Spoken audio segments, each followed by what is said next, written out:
और आपने 15 साल तक भारतीय जनता पार्टी का शासन रहा है, कभी आप लोगों को इस तरह की मांग करने की जरूरत नहीं पड़ी, क्योंकि आपको बिना मांगे दिया गया था। सहकारिता जब डूब रही थी, मैं आपको याद दिलाना चाहता हूं, सहकारिता के जनक कोई कहा जाए तो ठाकुर प्यारेलाल सिंह जी है, जिन्होंने 3000 बुनकर सोसाइटियां बनाकर सहकारिता को जीवन दान दिया था। लेकिन उस बुनकर सोसाइटियों की क्या हालत है मित्रों? आज बुनकर सोसाइटियों को माननीय मुख्यमंत्री जब हमारे डॉक्टर रमन सिंह जी थे, तो बुनकर सोसाइटियों को जीवन दान दिए थे।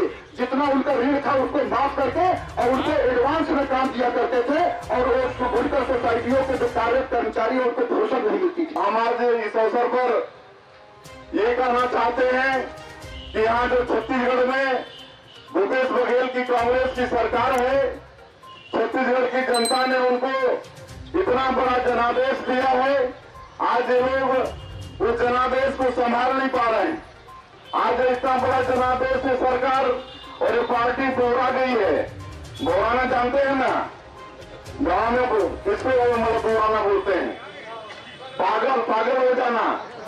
आज इतना बड़ा समर्थन धोखे से इस सरकार को मिल गई, इस पार्टी को कांग्रेस को मिली है कि इसे जनादेश संभल नहीं रहा है, और आज लोग कुर्सी तोड़ में लगे हुए हैं।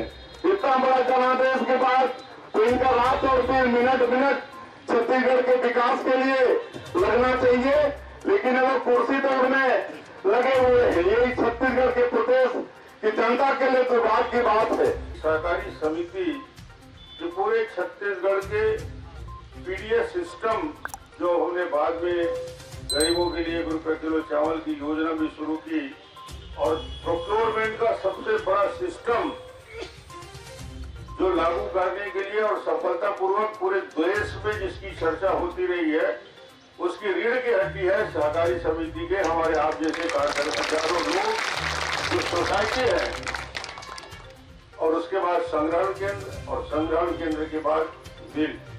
ये ऐसे यूनिट है जिसको पूरी गतिशीलता से काम करना पड़ेगा, और 15 साल मैंने देखा कि सफलतापूर्वक समय के पहले मिलिंग के साथ साथ जहां जहां सोसाइटी में जीरो शॉर्टेज होता था, उनके लिए अलग से प्रोत्साहन की राशि, और उसके साथ ही साथ सोसाइटी को कमीशन की राशि, जीरो लॉसेस जहां जहां थे उन सबको प्रोत्साहित करने का काम सरकार ने लगातार किया, और 16 साल सफलतापूर्वक ये सारी प्रक्रिया हुई।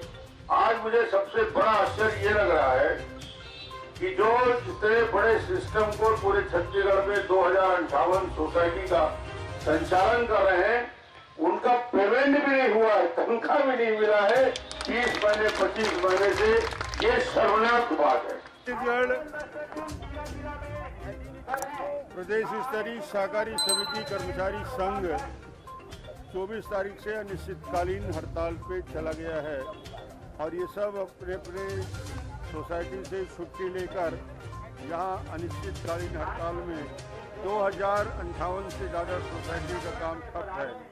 यही धान खरीदी की व्यवस्था करते हैं, यही पूरी उसकी रक्षा और चिंता करते हैं। आज सारी सोसाइटी खाली पड़ी है, और इनकी मांग बहुत जायज़ है कि जो सुखद हुआ उसके लिए दोषी कौन है?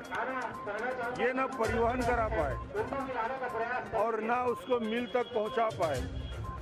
सोसाइटी में खरीदी होती है, सोसाइटी में उसके बाद जैसे वो सोसाइटी फुल हो जाता है, बफर स्टॉक हो जाता है, उसको संग्रहण केंद्र में डाला जाता है, और संग्रहण केंद्र से फिर उस धान को मिल को दिया जाता है। इसके लिए डीओ कार्ड के अधिकारी उसको देते हैं। भ्रष्टाचार के वजह से, कमीशन ना मिलने की वजह से धान सड़ता गया। मार्च के एंड तक धान पड़ा है, अप्रैल में पड़ा है, मई में पड़ा है, जून में, जबकि 31 मार्च तक सारे धान का निराकरण होना चाहिए था। नुकसान यदि हुआ है, धान यदि सड़ा है, सूखत यदि बढ़ा है, इसके लिए दोषी है सरकार की नीतियाँ, ना कि सोसाइटी के हमारे प्रबंधक इसके लिए जवाबदार है। और इनके मांग उचित है, उनकी राशि को काटोगे आप। यदि घाटे की पूर्ति करना है तो इन्हें जो कमीशन मिलता है उससे आप घाटे की पूर्ति करोगे जो आपकी वजह से हुआ है, तो वो क्षतिपूर्ति की राशि दी जाए, ये बिल्कुल जायज़ मांग है।